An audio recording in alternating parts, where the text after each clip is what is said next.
Eu só queria dizer uma coisinha, é rápido.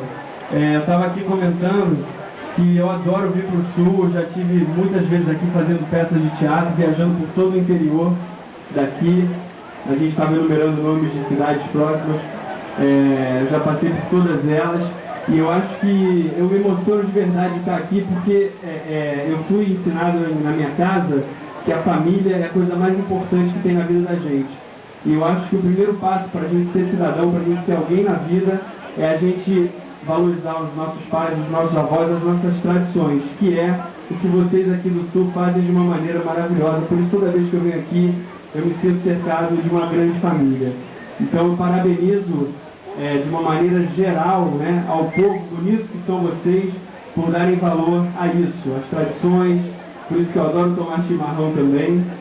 Então, ainda não tomei desde que cheguei, estou me devendo.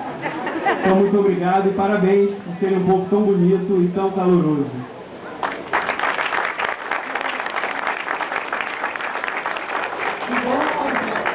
Vamos trocar, né? Foi tão acolhido realmente o prefeito, obrigada a todos por estarmos aqui. E vamos encerrar, né? Dar encerramento dessa solenidade de abertura oficial.